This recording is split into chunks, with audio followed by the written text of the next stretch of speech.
Hi friends, வணக்கம். Welcome to trending சமையல். Friends, இன்றைக்கி வீடியோவில் யூஸ்ஃபுல்லான நிறையா டிப்ஸ் வந்து ஷேர் பண்ணியிருக்கேன். கண்டிப்பாக ஒரு டிப்ஸும் உங்களோட டெய்லி லைஃப்பில் தேவைப்படக்கூடிய டிப்ஸாகவே இருக்கலாம். கண்டிப்பாக வீடியோ இன்ட்ரெஸ்டிங்காக இருக்கும் அப்படின்னு நினைக்கிறேன். வீடியோவை ஸ்கிப் பண்ணாமல் பாருங்கள். ஃபர்ஸ்ட் டிப் என்ன அப்படின்னு சொல்லிட்டு பார்க்கலாம். இப்போ நான் ஒரு 6 லிட்டர் பால் வந்து எடுத்து வச்சுருக்கேன். இப்போ நம்ம நார்மலாகவே வந்து கடைகளில் பன்னீர் வந்து வாங்கி சாப்பிடுவோம் இல்லையா? வீட்டில் இருக்க குட்டீஸ்க்கு ரொம்பவே பிடிக்கும். அந்த பன்னீரை கொஞ்சம் டிஃப்ரெண்ட்டாக மசாலாலாம் சேர்த்து எப்படி நம்ம வீட்டில் முன்னாடியே ப்ரிப்பேர் பண்ணி வைக்கிறதுன்னு சொல்லிட்டு பார்க்கலாம். இந்த மாதிரி ஒரு தடவை நம்ம வந்து செஞ்சு வச்சுட்டோம் அப்படின்னா குழந்தைங்க அடிக்கடி வந்து செஞ்சு தர சொல்லி கேட்பாங்க. அதே மாதிரி நம்ம கடைகளில் வந்து வாங்கணும் அப்படின்னும் அவசியம் கிடையாது. பால் வந்து தேவைப்படுச்சு அப்படின்னா நீங்கள் கொஞ்சம் எக்ஸ்ட்ரா குவான்டிட்டி சேர்த்துக்கோங்க. நான் இன்றைக்கி பார்த்தீங்க அப்படின்னா 2 பேருக்கான அளவுக்கு கிரேவி செய்கிறதுக்காக தான் இந்த பன்னீர் வந்து நான் ரெடி பண்ணியிருந்தேன். அதுக்கு எனக்கு 1/2 லிட்டர் பால் வந்து கரெக்டாக இருந்துச்சு. இப்போ ஸ்டவ் ஆன் பண்ணிவிட்டு ஒரு பாத்திரம் அடுப்பில் வச்சுட்டு இந்த பாலை வந்து நம்ம ஃபஸ்ட்டு உள்ளே சேர்த்துக்கலாம். பால் வந்து ரொம்ப நேரம் கொதிக்க விடணும்லாம் அவசியம் கிடையாது. லைட்டாக கொதிக்க ஆரம்பிக்கும் போதே நம்ம இந்த ப்ராசஸ் வந்து பண்ண ஸ்டார்ட் பண்ணிடலாம். இப்போ பால் கொதிக்கிறதுக்குள்ளே நம்ம இந்த மாதிரி எலுமிச்சம்பழத்தை வந்து நல்லா கசக்கி அதை சாறு தனியாக வந்து பிழிஞ்சு எடுத்து வச்சுக்கலாம்.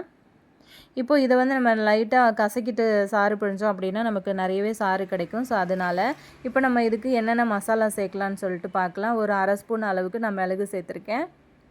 மிளகு சேர்த்து நல்லா இந்த மாதிரி இடித்து விட்டுருங்க. ஒன்றும் பாதியமாக இருக்கிற மாதிரி இடிச்சுக்கோங்க. ரொம்ப பொடியாகவும் அரைச்சிடக்கூடாது, ரொம்ப பெருசாகவும் இருக்கக்கூடாது. இது கூட ஒரு 1/2 ஸ்பூன் அளவுக்கு சீரகம் வந்து சேர்த்துருக்கேன். அதுக்கப்புறம் கொஞ்சமாக வறுத்து அந்த மாதிரி பொடி பண்ணி எடுத்து வச்சுருக்கிற சில்லி ஃப்ளெக்ஸ் வந்து கொஞ்சமாக சேர்த்துருக்குறேன். ஒரு 1/2 ஸ்பூனுக்கு சேர்த்துருக்கேன். உங்களுக்கு காரம் கொஞ்சம் பிடிக்கும்னா இன்னும் கொஞ்சம் கூட எக்ஸ்ட்ரா சேர்த்துக்கோங்க. இப்போ பால் வந்து பார்த்திங்கன்னா இந்த மாதிரி கொதித்து பொங்கி வர ஆரம்பிச்சிருக்கு. இந்த டைமில் நம்ம அரைச்சி எடுத்து வச்ச மசாலாவை உள்ளே சேர்த்துக்கலாம். இந்த மாதிரி மொத்தமாக வந்து சேர்த்து விட்டுருங்க.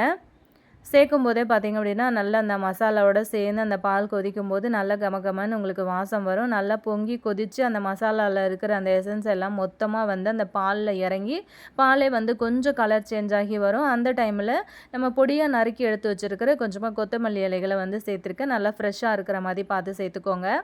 அதையும் சேர்த்துட்டு ஒரு 5 நிமிஷம் அப்படியே அடுப்பில் விட்டு கொதிக்க விட்டிங்க அப்படின்னா ரொம்ப சூப்பராக இது வந்து ரெடி ஆயிரும். இப்போ நம்ம ரெடியாக எடுத்து வச்சுருக்கிற அந்த எலுமிச்சம்பழ சாறை வந்து உள்ளே சேர்த்துக்கலாம். கொஞ்சம் கொஞ்சமாக வந்து சேர்த்து விடுங்க. ஒரேடியாக வந்து எடுத்த உடனே சேர்த்துறாதீங்க. லைட்டாக அந்த மாதிரி வந்து சேர்க்கும் போதே அடுப்பை வந்து சிம்மில் வச்சுருங்க. இந்த மாதிரி பண்ணிவிட்டு கரண்டி போட்டு இப்படி கலந்து விடும்போதே உங்களுக்கு பார்த்திங்கன்னா பால் நல்லா வந்து தெரிஞ்சு வர ஆரம்பிச்சிடும். மீதம் இருக்கிற ஜூஸையும் அந்த மாதிரி வந்து சேர்த்துக்கலாம். மொத்தமாகவே வந்து பால் தெரிஞ்சு நம்மளுக்கு சூப்பராக பன்னீர் வந்து ரெடி ஆயிரும். இப்போ நம்ம இதை வந்து தனியாக வடிகட்டி எடுத்துக்கலாம். இப்போ நான் வந்து ஸ்டவ் ஆஃப் பண்ணிடுறேன். இப்போ அது வடிகட்டுறதுக்காக பார்த்தீங்கன்னா அந்த மாதிரி ஒரு சின்னதாக ஒரு பாத்திரத்துக்கு மேலே ஒரு ஸ்ட்ரெயினர் வந்து வச்சுருக்கேன். அதுக்கு மேலே அந்த மாதிரி ஒரு காட்டன் துணி வந்து யூஸ் பண்ணிக்கோங்க. இப்போ அந்த பன்னீர் ரெடியாக இருக்கு இல்லையா, இதை வந்து அந்த காட்டன் துணிக்குள்ளே வந்து இப்படி ஊற்றி விட்டுருங்க. இப்போ நம்ம லெமன் சேர்த்ததுனால அது கொஞ்சம் புளிப்பு தன்மையோடு இருக்கிறதுனால கொஞ்சமாக பச்சை தண்ணி ஊற்றி அதை வந்து நல்லா அந்த மாதிரி ஃபில்டர் பண்ணி நல்லா அப்படியே சுற்றி வர இப்படி போட்டு முடித்து அப்படியே பிழிஞ்சு விட்டிங்க அப்படின்னா உங்களுக்கு ரொம்ப ஈஸியாக அதில் இருக்கிற தண்ணி எல்லாமே அழகாக ஃபில்டர் ஆகிடும். முடிஞ்ச வரைக்கும் தண்ணியை நல்லா ட்ரை பண்ணிக்கோங்க. நல்லா ட்ரை பண்ணதுக்கப்புறமா இந்த மாதிரி ஒரு ஷேப்பில் பண்ணிவிட்டு அதை அப்படியே அந்த ஸ்ட்ரெயினர்லேயே நான் வந்து வச்சுக்கிறேன். வச்சதுக்கப்புறம் மேலே வந்து ஒரு இடிகள் வந்து வச்சுருக்கேன். ஏன் அப்படின்னா அப்போ தான் நமக்கு அதில் கொஞ்சம் நஞ்சம் இருக்கிற தண்ணியுமே வந்து கீழே இறங்கி வரும். ஒரு மணி நேரத்தில் எனக்கு ரொம்ப சூப்பராக அந்த பன்னீர் வந்து செட் ஆகி வந்துருச்சு. இப்போ நான் உங்களுக்கு எடுத்து காட்டுறேன் பாருங்கள். இந்த மாதிரி வந்து நம்ம கடைகளில் வாங்காமல் வீட்டிலையே வந்து செஞ்சு கொடுத்தோம் அப்படின்னா ரொம்பவே ஹெல்த்தியாக இருக்கும். குழந்தைங்களுக்கும் ரொம்ப பிடிக்கும். அதிகமாக காசு போட்டு நம்ம கடையில் வாங்குறதுக்கு வீட்டில் ஆரோக்கியமாக இந்த மாதிரி வந்து செஞ்சு கொடுங்க. பால் கொஞ்சம் எக்ஸ்ட்ரா சேர்த்துக்கிட்டிங்க அப்படின்னா உங்களுக்கு நிறைய பன்னீர் கிடைக்கும். பார்த்திங்கன்னா உங்களுக்கு தெரியும் நல்லா கலர்ஃபுல்லாக இருக்குல்ல. நான் ஒரு 1/2 லிட்டர் அளவுக்கு தான் பால் வந்து சேர்த்துருந்தேன். அது எனக்கு இந்த பன்னீரே எனக்கு வந்து கரெக்டாக இருந்தது. இதே மாதிரி பன்னீர் வந்து ரெடி பண்ணி நீங்கள் ஃப்ரிட்ஜில் வந்து வச்சு யூஸ் பண்ணுறீங்க அப்படின்னா ஒரு 1 வீக்குக்குள்ளே காலி பண்ணுற மாதிரி பாருங்கள். இப்போ இதை வந்து நம்ம பீஸ் போட்டுடலாம். கட் பண்ணும்போதே நல்லா சாஃப்டாக இந்த மாதிரி வந்து கட் ஆகி வருது. இந்த மாதிரி செய்யும்போது ரொம்பவே ஹெல்த்தியும் கூட. இதில் நம்ம மிளகு சீரகம்லாம் சேர்த்துருக்கிறதுனால ரொம்ப ஹெல்த்தியாக இருக்கும். குழந்தைங்களுக்கு உடம்புக்கு நல்லது. ஸோ கண்டிப்பாக இந்த மாதிரி வந்து ட்ரை பண்ணி கொடுத்து பாருங்கள். இப்போ இந்த கட் பண்ணி எடுத்த பன்னீர் எல்லாத்தையுமே ஒரு ஏர்டைட் கண்டெய்னரில் வந்து போட்டுட்டு க்ளோஸ் பண்ணி நம்ம வந்து எடுத்து ஃப்ரிட்ஜில் வச்சுட்டோம் அப்படின்னா நம்ம தேவைப்படுற நேரத்தில் டக்குன்னு எடுத்து யூஸ் பண்ணிக்கலாம். இது ரொம்ப நாள் வந்து வச்சு யூஸ் பண்ணணும்னு கிடையாது. ஒரு 1 வீக்கில் காலி பண்ணுற மாதிரி பாருங்கள். இந்த ஐடியா உங்களுக்கு பிடிச்சிருக்கும் அப்படின்னு நினைக்கிறேன். பிடிச்சிருந்தது அப்படின்னா மறக்காமல் இந்த வீடியோக்கு ஒரு லைக் கொடுத்துருங்க. அப்படியே உங்கள் ஃப்ரெண்ட்ஸ் கூட ஷேர் பண்ணிக்கோங்க. நெக்ஸ்ட் டிப் பார்க்கலாம். இந்த மாதிரி வேலைகள நீங்க கொஞ்சம் முன்னாடியே வந்து பண்ணி வச்சுட்டீங்க அப்படின்னா, சமைக்கிற நேரத்தில டக்கு டக்குன்னு உங்க வேலைய முடிச்சுட்டு, ரொம்ப ஈஸியா நம்ம வந்து சமையலுக்கான நேரத்தையுமே மிச்சம் பண்ணிடலாம். அதுக்கு இப்ப நான் வந்து கொஞ்சமா கோதுமை மாவு வந்து எடுத்திருக்கேன். கொஞ்சம் தேவையான அளவுக்கு உப்பு சேர்த்துக்கிட்டு, கொஞ்சமா வந்து ஆயில் சேர்த்துருக்கேன். அது கூட ஒரு 1/2 ஸ்பூன் அளவுக்கு சர்க்கரை வந்து சேர்த்துருக்கேன். அதாவது ஒயிட் சுகர் வந்து சேர்த்துருக்கேன். அதுக்கப்புறம் ஒரு ஸ்பூன் வந்து யூஸ் பண்ணிக்கிட்டு, கொஞ்சம் கொஞ்சமா தண்ணி சேர்த்து இந்த மாதிரி வந்து கலந்து விடுங்க. முடிஞ்ச வரைக்கும் நம்ம வந்து கை யூஸ் பண்ணாம, இந்த மாதிரி ஸ்பூன்ல யூஸ் பண்ணீங்க அப்படின்னா, மாவு பிசையறதுக்கு ரொம்ப ஈஸியா இருக்கும். உங்களுக்கு கையில வந்து பிசுபிசுப்பு தன்மையோட உங்களுக்கு வந்து மாவு ஒட்டாது. ஃபைனலா நம்ம வந்து பிசையிற வரைக்குமே நீங்க முடிஞ்ச வரைக்கும் இந்த மாதிரி வந்து ஸ்பூன் யூஸ் பண்ணி இப்படி சுத்தி சுத்தி விட்டீங்க அப்படின்னா, ரொம்ப ஈஸியா மாவு உங்களுக்கு பிசைஞ்சு வந்துரும். ஒரு சிலருக்கு வந்து மாவு இந்த மாதிரி பிசையறதுக்கு கஷ்டப்படுவாங்க. கையில ஒட்டும் அப்படிங்கிறதுக்காகவே இத வந்து அவாய்ட் பண்ணுவாங்க. இந்த மாதிரி ஒரு ஸ்பூன் வந்து யூஸ் பண்ணிங்கன்னா, ரொம்ப ஈஸியா உங்களுக்கு பெசஞ்சிடலாம். பாருங்க சூப்பரா பெசஞ்சுட்டோம். இப்போ லாஸ்ட்டா அந்த மாவு எல்லாத்தையும் ஒண்ணு சேர்த்து திரட்டுறதுக்காக மட்டும் நம்ம வந்து கை யூஸ் பண்ணிக்கலாம். அவ்வளோதாங்க. இந்த மாதிரி மாவ வந்து ரெடி பண்ணிக்கிட்டு ஒரு சில ப்ரிப்பரேஷன் ஐடியாஸ் வந்து நம்ம பண்ணி வச்சுக்கிட்டோம் அப்படின்னா, நம்ம காலையில டைம்லேயோ, நைட்லேயோ வந்து இத டக்கு டக்குன்னு உங்களுக்கு வேலை முடிக்கிறதுக்கு ரொம்ப ஈஸியா இருக்கும். சப்பாத்தியா இருந்தாலும் சரி, பூரியா இருந்தாலும் சரி, நம்ம வீடுகள்ல ரொம்ப அதிகமா அது வந்து செய்வோம். அதே மாதிரி அடிக்கடியும் வந்து செய்வோம் இல்லையா? இது வேலைக்கு போகிற பெண்களுக்கு கூட ரொம்ப ரொம்ப யூஸ்ஃபுல்லான ஒரு டிப்ஸாக இருக்கும்னு நினைக்கிறேன். கொஞ்சமா ஆயில் சேர்த்துக்கிட்டு, நல்லா கை வச்சு மாவை இந்த மாதிரி வந்து பெசஞ்சு கொடுங்க.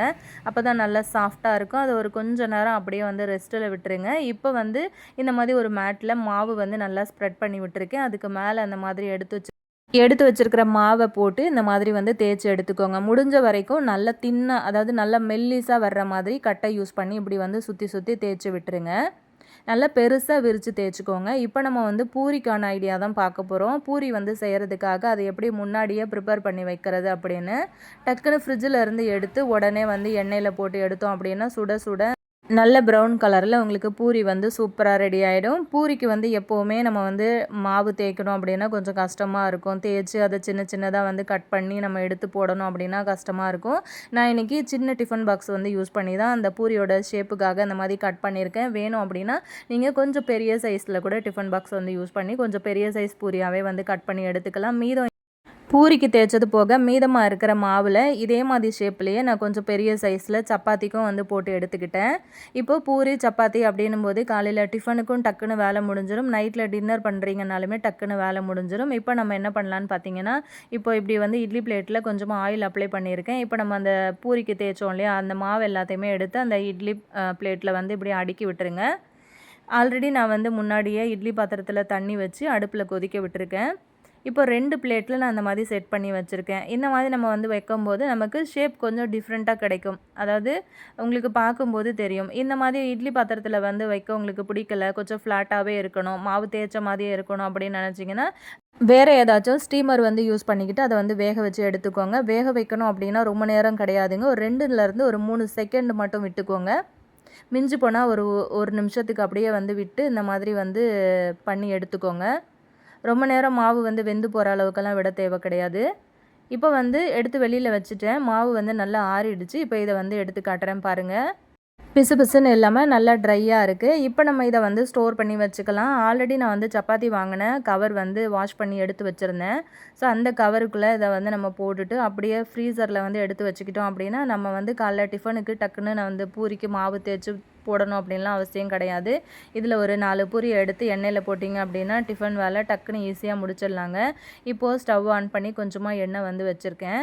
இப்போ நம்ம எடுத்து வச்சுருக்கிற அந்த மாவை வந்து உள்ளே சேர்த்துக்கலாம். லைட்டாக உள்ளே போட்டு இப்படி தட்டிக்கிட்டே வந்தீங்க அப்படின்னா உங்களுக்கு சூப்பராக இந்த மாதிரி வந்து பொங்கி வந்துடும். நான் சின்ன சைஸு டிஃபன் பாக்ஸ் வந்து யூஸ் பண்ணி கட் பண்ணதுனால எனக்கு சின்ன சைஸாக வந்து கிடச்சிருக்கு பூரி. இந்த மாதிரி குட்டி பூரியெல்லாம் பார்த்திங்கன்னா கிட்ஸ் வந்து ரொம்ப லைக் பண்ணுவாங்க. கொஞ்சம் பெரிய சைஸாக இருக்கிற மாதிரி டிஃபன் பாக்ஸ் வந்து யூஸ் பண்ணிங்க அப்படின்னா நீங்கள் கொஞ்சம் நல்ல பெரிய சைஸ்லேயே உங்களுக்கு பூரி வந்து கிடைக்கும். பாருங்கள் எவ்வளோ சூப்பராக புசு புசுன்னு பொங்கி வந்திருக்கு அப்படின்னு சொல்லிட்டு. கண்டிப்பாக இந்த ஐடியாவும் உங்களுக்கு ரொம்பவே பிடிச்சிருக்கும்னு நினைக்கிறேன். இதே மாவு யூஸ் பண்ணி நான் சப்பாத்திக்கும் மெல்லிஸாக வந்து தேய்ச்சி எடுத்து வச்சுருந்தேன். சப்பாத்தியுமே வந்து பார்த்திங்க அப்படின்னா ஒரு பிளேட் வந்து யூஸ் பண்ணி தான் நான் வந்து ரவுண்ட் ஷேப்பில் கட் பண்ணி எடுத்து வச்சுருக்கேன். ஸோ அதையுமே நம்ம வந்து ரெடி பண்ணி எடுத்துக்கலாம். இப்போ அதே வந்து தோசை தவா ஒன்று அடுப்பில் வச்சுருக்கேன். இப்போ அந்த தவா சூடானதுக்கப்புறமா அந்த சப்பாத்தியை போட்டு ஒரு 2 செகண்டு, ரொம்ப நேரம் வேக விட்டிங்கன்னா உங்களுக்கு சப்பாத்தியே ரெடி ஆயிரும். அந்த மாதிரி இல்லாமல் இந்த பக்கம் 2 செகண்ட், அந்த பக்கம் ஒரு 2 செகண்ட் வந்து போட்டு லைட்டாக சூடான உடனே இதை வந்து எடுத்துக்கோங்க. இந்த மாதிரி எல்லா பக்கமும் வந்து அந்த சூடு வந்து படுற மாதிரி பண்ணி எடுத்துக்கோங்க. இந்த மாதிரி எல்லா சப்பாத்தியுமே நம்ம வந்து போட்டு எடுத்துகிட்டு இதையுமே ஒரு ஏர்டைட்டான ஒரு கவரில் வந்து போட்டு க்ளோஸ் பண்ணி நம்ம ஃப்ரீசரில் வந்து எடுத்து வச்சுக்கிட்டோம் அப்படின்னா சப்பாத்தியெல்லாம் நீங்கள் வந்து பண்ணுறீங்க அப்படின்னும் போது நம்ம ரொம்ப நேரம் டைம் வந்து எடுத்து மாவு பிசைஞ்சு தேய்ச்சி செய்யணும் அப்படிங்கிற டென்ஷனும் கிடையாது. மதியான நேரத்தில் கொஞ்சம் நேரம் தூங்கலாமா அப்படின்னு யோசிப்போம். அப்படி வந்து தூங்குற நேரத்துக்கு கொஞ்சம் நேரம் வேலை ஏதாவது செய்யலாமா அப்படின்னும் நிறைய பேர் யோசிப்போம் இல்லையா? அந்த மாதிரி நினைக்கிறவங்க கண்டிப்பாக இந்த மாதிரி ஒரு சில ப்ரிப்பரேஷன் ஐடியாஸ் வந்து முன்னாடியே பண்ணி வச்சுக்கிட்டீங்க அப்படின்னா கண்டிப்பாக உங்களுக்கு சமையலுக்கான நேரமுமே வந்து ரொம்பவே சேவ் பண்ண முடியும். இதுலேயும் வந்து பார்த்திங்கன்னா வேலைக்கு போகிற லேடிஸுக்கு இந்த மாதிரி ஐடியாஸ் எல்லாம் ரொம்ப ரொம்ப யூஸ்ஃபுல்லாக இருக்கும். ட்ரை பண்ணி பாருங்கள். இப்போ நான் அந்த பூரி உங்களுக்கு பிச்சு காட்டுறேன் பாருங்கள். எந்த அளவுக்கு நல்லா லேயராக நல்லா புசு புசுன்னு இருந்தது, நல்லா சாஃப்டாக இருந்தது. இன்னொரு விஷயம் என்னன்னு பார்த்தீங்கன்னா, நம்ம இப்போ அந்த இட்லி பாத்திரத்தில் வச்சு செகண்டில் நம்ம வந்து வேக வச்சு எடுத்தோம் இல்லையா? அந்த மாதிரியே செஞ்சுட்டு நம்ம இப்படி வந்து பூரி பண்ணும்போது இந்த பூரி வந்து உங்களுக்கு ரொம்ப நேரத்துக்கு உங்களுக்கு சாஃப்டாகவே இருக்கும், காஞ்சே போகாது. காலையில் செஞ்சுட்டு நீங்கள் மதியானம் லஞ்சுக்கு எடுத்துகிட்டு போகிறீங்க அப்படின்னாலுமே நல்லா சாஃப்டாகவே இருக்கும். தாராளமாக இதை நீங்கள் வந்து ட்ரை பண்ணலாம். இந்த ஐடியா பிடிச்சிருந்துச்சு அப்படின்னாலுமே இந்த வீடியோக்கு ஒரு லைக் கொடுத்துருங்க. சேனலை இது வரைக்கும் சப்ஸ்கிரைப் பண்ணல அப்படின்னா மறக்காமல் சப்ஸ்கிரைப் பண்ணிக்கோங்க. உங்கள் ஃப்ரெண்ட்ஸ் அண்ட் ஃபேமிலி மெம்பர்ஸோடையும் இந்த வீடியோ வந்து ஷேர் பண்ணிக்கோங்க. நெக்ஸ்ட்டு பார்க்கலாம். எப்போவுமே நம்ம வீட்டில் வந்து இஞ்சி பூண்டு பேஸ்ட்டு வந்து அரைச்சி ரெடியாக இருந்துச்சு அப்படின்னா டக்குன்னு ஒரு 1 பாட் ரைஸ் பண்ணுறதுக்கு ஒரு புலாவ் பண்ணலாம், இல்லைனா ஒரு பிரியாணி பண்ணலாம். இஞ்சி பூண்டு பேஸ்ட்டு மட்டும் எப்போவுமே வீட்டில் இருந்துச்சு அப்படின்னா டக்குன்னு ஏதாவது ஒன்று யோசித்து நம்ம வந்து பண்ணிடலாம். அதுக்கு பார்த்திங்க அப்படின்னா நம்ம இஞ்சி பூண்டு பேஸ்ட்டு எப்படி அரைச்சி ரொம்ப நாளுக்கு வந்து அதோட கலர் வந்து மாறாமல் அது வந்து சீக்கிரம் கெட்டு போகாமல் நம்ம வந்து ஸ்டோர் பண்ணி வைக்கிறது அப்படிங்கிறது தான் பார்க்க போகிறோம். இப்போ நான் இஞ்சி பூண்டு பேஸ்ட் அரைக்கிறதுக்காக 1 கப் அளவுக்கு நான் வந்து பூண்டு உரித்து எடுத்திருக்கேன். அதாவது நம்ம சின்ன மிக்ஸி கப்பு வரும் பார்த்திங்களா, அதுதான் நான் அளவு எடுத்திருக்கேன். இதில் வந்து 1 கப் அளவுக்கு பூண்டு எடுத்திருக்கேன். அதே மாதிரி 1 கப் அளவுக்கு இஞ்சி சேர்த்துருக்கேன். இஞ்சி இப்போ 1 கப்பு வந்து எடுத்தோம் இல்லையா, இதை விட ஒரு அரை கைப்பிடி வந்து கூட எடுத்தீங்க அப்படின்னாலுமே ஒன்றுமே பிரச்சனை இல்லை. நல்ல டேஸ்ட்டும் வாசமும் ரொம்ப சூப்பராக இருக்கும். 1க்கு 1 அப்படிங்கிற ரேஷியோலையும் நீங்கள் எடுக்கலாம், இல்லை நான் சொன்ன மாதிரி 1க்கு 1 1/4 அப்படிங்கிற ரேஷியோலையுமே எடுக்கலாம். ரொம்பவே நல்லாயிருக்கும். இப்போ இதை நம்ம வந்து அரைச்சி எடுக்கலாம். அரைக்கும் போது என்ன சேர்க்கலாம் அப்படின்னு சொல்லிட்டு பார்க்கலாம். இது கூட கொஞ்சமாக உப்பு சேர்த்துக்கோங்க. கல் உப்பு இருந்ததுன்னா இன்னும் பெஸ்ட்டாக இருக்கும். கல்லுப்பும் அதுக்கப்புறம் ஒரு ஸ்பூன்லேருந்து 2 ஸ்பூன் அளவுக்கு ஆயில் வந்து சேர்த்துக்கோங்க. இந்த 2 பொருள் மட்டும் சேர்த்து நம்ம வந்து இஞ்சி பூண்டு பேஸ்ட்டு அரைச்சி வச்சோம் அப்படின்னா ரொம்ப நாளுக்கு உங்களுக்கு வந்து இஞ்சி பூண்டு பேஸ்ட்டு வந்து கெட்டு போகாமல் கலர் மாறாமல் அந்த வாசம் நல்லாவே இருக்கும் உங்களுக்கு. இது வரைக்கும் இந்த மாதிரி நீங்கள் செய்யலை அப்படின்னா ஒரு தடவை வந்து செஞ்சு பாருங்கள். கொஞ்சமாக உப்பும் எண்ணெயும் வந்து சேர்த்துட்டேன். இதை வந்து நம்ம அரைச்சி எடுத்துகிட்டு வந்துடலாம். தனித்தனியாக அரைக்கணும் அப்படின்லாம் அவசியம் கிடையாது. 2த்தையுமே ஒன்றா சேர்த்து நம்ம அந்த மாதிரி அரைச்சி எடுத்தோம் அப்படின்னா தான் நமக்கு ஒரே ஈவனாக எல்லாமே வந்து சேர்ந்து மிக்ஸ் ஆகும். ஒரு சிலர் பார்த்திங்கன்னா இஞ்சி தனியாக பூண்டு தனியாக அரைச்சி யூஸ் பண்ணுவாங்க. அப்படி இல்லைன்னா 2த்தையுமே அரைச்சி அதுக்கப்புறம் ஒன்றா மிக்ஸ் பண்ணுவாங்க. அதை விட நீங்கள் இந்த மாதிரி வந்து அரைங்க எப்போவுமே. இப்போ அரைச்சி எடுத்ததுக்கப்புறமா இந்த மாதிரி ஒரு கண்ணாடி பாட்டிலில் வந்து ஸ்டோர் பண்ணி வச்சுக்கோங்க. இந்த மாதிரி கண்ணாடி பாட்டிலில் யூஸ் பண்ணும்போது தான் உங்களுக்கு எப்போவுமே இஞ்சி பூண்டு பேஸ்ட் வந்து கலர் மாறாமல் ரொம்ப நாளுக்கு நல்லாயிருக்கும். அதே மாதிரி நீங்கள் ஸ்டோர் பண்ணும்போது பார்த்திங்கன்னா ஸ்பூன் வந்து போடக்கூடாது. ஸ்பூன் போடாமல் இப்படியே வந்து ஸ்டோர் பண்ணிடுங்க உங்களோட ஃப்ரிட்ஜில். ரொம்ப நாளுக்கு நல்லாயிருக்கும். நெக்ஸ்ட்டு பார்க்கலாம். இப்போ நம்ம தேங்காய்லாம் வந்து பார்த்திங்கன்னா ஒரு தடவை வந்து வாங்கிட்டு வர்றோம் அப்படின்னாலுமே அது ரொம்ப நாளுக்கு வந்து வச்சு யூஸ் பண்ணுற மாதிரி கொஞ்சம் பல்காகவே வந்து வாங்குவோம் இல்லையா? அந்த மாதிரி வந்து வாங்குகிற தேங்காயை ரொம்ப நாளுக்கு கெட்டு போகாமல் நம்ம எப்படி இதை வந்து ஸ்டோர் பண்ணி வைக்கிறதுன்னு பார்க்கலாங்க. இந்த மாதிரி தேங்காய் வந்து வாங்கும்போது அந்த பின்னாடி அந்த குடுமி மாதிரி இருக்கு இல்லையா, அந்த நார் இருக்குல்ல, அந்த மாதிரி நாரோட சேர்த்து வாங்கிக்கோங்க. வாங்கின தேங்காயை பார்த்திங்கன்னா அந்த மாதிரி ஃப்ரிட்ஜில் எடுத்துகிட்டு வந்துட்டு நம்ம அந்த காய்கறி ஸ்டோர் பண்ணி வைப்போம் இல்லையா பாக்ஸு, அந்த பாக்ஸுக்குள்ளே அப்படியே அந்த குடுமி பகுதி மேல் பக்கமாக வர்ற மாதிரி அப்படியே நிற்க வச்சுக்கோங்க. இதே ப்ராசஸில் நீங்கள் எத்தனை தேங்காய் வேணும்னாலுமே நீங்கள் வந்து ஸ்டோர் பண்ணி வைக்கலாம். உங்களுக்கு மாத கணக்கில் தேங்காய் வந்து கெட்டு போகாமல் அழுகி போகாமல் நல்லாவே இருக்கும். எப்போ எடுத்து யூஸ் பண்ணிங்க அப்படின்னாலுமே நல்லா உங்களுக்கு ஃப்ரெஷ்ஷாகவே இருக்கும். இப்போ நான் வந்து வச்சுருக்கிற மாதிரி இதே ஷேப்பில் நீங்கள் வந்து தேங்காயை வச்சுக்கோங்க. இப்படி வைக்கும்போது பார்த்திங்கன்னா ரொம்ப மாதத்துக்கு உங்களோட தேங்காய் வந்து நல்லா இருக்குங்க. தேவைப்படுற டைமில் மட்டும் நம்ம வந்து எடுத்து யூஸ் பண்ணிக்கிட்டு திரும்ப வந்து உள்ளே வச்சுக்கலாம். இப்போது அடுத்த டிப் பார்க்கலாம். நம்ம ஆல்ரெடி உடச்சி வச்சுருக்கிற தேங்காயை எப்படி மாத கணக்கில் இந்த தேங்காவை வந்து நம்ம வச்சு யூஸ் பண்ணுறது அப்படின்னு சொல்லிட்டு பார்க்கலாம். இப்போ நான் வந்து தேங்காய் உடச்சி எடுத்து வச்சுருக்கிறேன். இப்போ இந்த நார் எல்லாத்தையுமே தனியாக எடுத்து போட்டுட்டு அதுக்கப்புறம் இந்த தேங்காயை நம்ம வந்து ஒரு இட்லி பாத்திரத்தில் நம்ம வந்து அதை ஸ்டீம் பண்ணி எடுத்துக்கலாம். ரொம்ப நேரம் வேக வைக்கணும் அப்படின்லாம் அவசியம் கிடையாது. ஆல்ரெடி நான் அந்த மாதிரி இட்லி பாத்திரம் அடுப்பில் வச்சுருக்கேன். தண்ணி நல்லா அந்த மாதிரி கொதிக்குது. ஒரு 3லேருந்து 4 நிமிஷம் அந்த தேங்காயை உள்ளே வச்சுட்டு க்ளோஸ் பண்ணி விட்டுருங்க. இந்த மாதிரி வைக்கிறதுனால தேங்காய் உங்களுக்கு வந்து வெந்தெல்லாம் போகாது. அந்த ஓடில் இருந்து தனியாக தேங்காயை கலட்டி எடுக்கிறதுக்காக மட்டும்தான் நம்ம இதை வந்து பண்ணுறோம். இப்போ நான் அது ஏன் பண்ணி காட்டுறேன் அப்படின்னா, கொஞ்சம் குவான்டிட்டி அதிகமாக ஒரு 5 தேங்காய் 6 தேங்காய் நீங்கள் அந்த மாதிரி ஸ்டோர் பண்ணி வைக்க போகிறீங்க அப்படின்னா, இதை வந்து நம்ம உடச்சி சின்ன சின்னதாக பீஸ் போடணும் அப்படின்னா ரொம்ப கஷ்டமாக இருக்கும், கை வலியே வந்துடும். ஸோ அதை வந்து அவாய்ட் பண்ணுறதுக்காக தான் இந்த மாதிரி நீங்கள் வந்து ஸ்டீம் பண்ணி எடுத்துக்கிட்டீங்க அப்படின்னா, டக்குன்னு அது ஆறின உடனே ஒரு கத்தி வச்சு நல்லா சைட்லலாம் ஓரத்தெல்லாம் எடுத்து விட்டிங்கன்னா டக்குன்னு உங்களுக்கு வந்து அந்த ஓட்லேருந்து தேங்காய் தனியாக பிரிஞ்சு வந்துடும். ஸோ அதுக்காக மட்டும்தான் நம்ம இதை வந்து ஸ்டீம் பண்ணி எடுத்திருக்கோம், வேறு எந்த காரணத்துக்காகவும் கிடையாது. இப்படி பண்ணி எடுக்கிறதுனால இதோட சத்துக்கள் போயிருமான்னு கேட்டிங்கன்னா கண்டிப்பாக கிடையாதுங்க. இந்த மாதிரி ஒரு கத்தி யூஸ் பண்ணிக்கோங்க. தேங்காய் வந்து நல்லா ஆறி வந்துருச்சு. நம்ம அந்த மாதிரி கத்தி யூஸ் பண்ணி நல்லா எல்லா பக்கமும் இப்படி அதோட ஓரங்களில் இப்படி வந்து வச்சு எடுத்து விட்டுட்டே வந்தீங்க அப்படின்னா டக்குன்னு உங்களுக்கு அந்த ஓடிலேருந்து அது கலண்டு வந்துடும். இப்போ அதிகமான குவான்டிட்டியில் தேங்காய் வந்து வச்சு நீங்கள் இந்த மாதிரி ஸ்டோர் பண்ணி வைக்க போகிறீங்க அப்படின்னா இந்த ஐடியா உங்களுக்கு ரொம்ப யூஸ்ஃபுல்லாக இருக்கும். டைம் வந்து உங்களுக்கு ரொம்பவே சேவ் பண்ணும். இதில் வந்து உங்களுக்கு டைம் வந்து ரொம்ப அதிகமாக எடுக்காது. பாருங்கள், அந்த மாதிரி பண்ணும்போதே அழகாக அந்த தேங்காய் ஓட்லேருந்து பிரிஞ்சு வந்துருச்சு இல்லையா? இப்போ இதை வந்து நம்ம சின்ன சின்ன பீஸாக கட் பண்ணி எடுத்துக்கலாம். இந்த மாதிரி கட் பண்ணும்போது நமக்கு ரொம்பவே ஈஸியாக இருக்கும். அது நம்ம ஆல்ரெடி வந்து ஸ்டீம் பண்ணி எடுத்துருந்தோம் இல்லையா? அந்த மாதிரி பொடியாக நறுக்கி எடுத்துக்கோங்க. இந்த மாதிரி கட் பண்ண தேங்காயை ஃப்ரிட்ஜில் ஸ்டோர் பண்ணி தான் நம்ம பார்த்துருக்கோம்ல. நம்ம இன்றைக்கி என்ன பண்ண போகிறோம் அப்படின்னா, தேங்காயை அரைச்சி அதோட பாலை தான் எடுத்து ஸ்டோர் பண்ணி வைக்க போகிறோம். ஸோ அந்த பாலை எப்படி ஸ்டோர் பண்ணி வைக்க போகிறோம் அப்படிங்கிறத பார்க்க போகிறோம். இப்போ இந்த மாதிரி மிக்ஸி கப்பில் வந்து சேர்த்துக்கோங்க. இப்போ தேங்காய் ரொம்ப நாளுக்கு கெட்டு போகாமல் இருக்கணும் அப்படின்னா கொஞ்சமாக உப்பு வந்து சேர்த்துக்கோங்க. உப்பு வந்து சேர்த்து இதை வந்து நம்ம ஃபஸ்ட்டு ஒரு 2 சுற்றி எடுத்துகிட்டு வந்துடலாம். இது கூட வந்து பார்த்திங்க அப்படின்னா நான் தனியாக கொஞ்சமாக ஒரு ஸ்பூன் அளவுக்கு பச்சரிசி வந்து ஊற வச்சுருக்கேன். பச்சரிசி வந்து சேர்த்துட்டு இந்த தேங்காய் பாலில் கலந்து நம்ம வந்து அரைக்கும் போது பார்த்திங்கன்னா நமக்கு பால் வந்து ரொம்ப திக்காக கிடைக்கும்.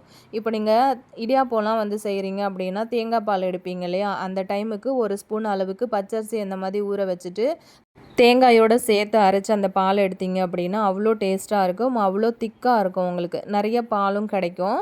இது இந்த பால் வந்து நீங்கள் குழம்புல கூட சேர்க்கலாம், எந்த ஒரு டிஃப்ரெண்ட்டுமே இருக்காது, குழம்புமே நல்லா திக்காக இருக்குங்க. இந்த ஐடியா இது வரைக்கும் உங்களுக்கு தெரியல அப்படின்னா மறக்காமல் ட்ரை பண்ணி பாருங்கள். இப்போ அரைச்சி எடுத்துட்டோம் இல்லையா? இதை வந்து ஒரு ஃபில்டர் யூஸ் பண்ணி நம்ம இதை வந்து நல்லா ஃபில்டர் பண்ணி எடுத்துக்கலாம். இந்த பால் மட்டும்தான் நமக்கு தேவைப்படுச்சு அப்படின்னா எக்ஸ்ட்ரா கொஞ்சமாக தண்ணி சேர்த்து இன்னும் மீதம் இருக்கிற பாலையும் நம்ம வந்து வடிகட்டி எடுத்துக்கலாம். இப்போது இந்த பால் வந்து பார்த்திங்க அப்படின்னா நம்ம வீட்டில் வந்து சாக்லேட் மோல்டெல்லாம் வச்சுருப்போம், இல்லைனா ஐஸ் வந்து தண்ணி ஊற்றி வச்சுருப்போம் இல்லையா? ஐஸ் க்யூப் போடுறதுக்காக ட்ரே, அந்த மாதிரி ட்ரேலாம் இருந்துச்சு அப்படின்னா அது வந்து யூஸ் பண்ணிக்கோங்க. ரொம்ப ஈஸியாக இருக்கும் உங்களுக்கு. இந்த பால் வந்து அந்த ட்ரேயில் ஊற்றி வச்சுட்டிங்க அப்படின்னா ரொம்ப அழகாக உங்களுக்கு செட் ஆகி வந்துடும். இந்த ஸ்பூனில் நான் வந்து அந்த பாலை எடுத்து விடுறேன். பால் எந்த அளவுக்கு திக்காக இருக்குது அப்படிங்கிறது உங்களுக்கு பார்க்கும்போது தெரியும். அந்த விரலை வச்சு இந்த மாதிரி பண்ணி காட்டுறேன் பாருங்கள், அவ்வளோ திக்காக இருக்குது பால். இப்போ இந்த மாதிரி பால் வந்து நம்ம எடுத்து முன்னாடியே ஸ்டோர் பண்ணி வைக்கிறோம் அப்படின்னா நமக்கு அழகாக நம்ம வந்து இப்போ பால் கஞ்சி இதெல்லாம் வந்து பண்ணுறோம், அந்த மாதிரி டைமில் இல்லை குழம்புக்கு யூஸ் பண்ண போகிறோம் அப்படின்னா ஒரு 2 க்யூப் 3 க்யூப் டக்குன்னு எடுத்து வந்து நம்ம யூஸ் பண்ணிக்கலாம். இப்படி வந்து பாலாக ஸ்டோர் பண்ணி வைக்கும்போதும் பார்த்திங்கன்னா நமக்கு ரொம்ப நாளுக்கு கெட்டு போகாது, மாத கணக்கில் கூட நீங்கள் வந்து வச்சு யூஸ் பண்ணிக்கலாம்.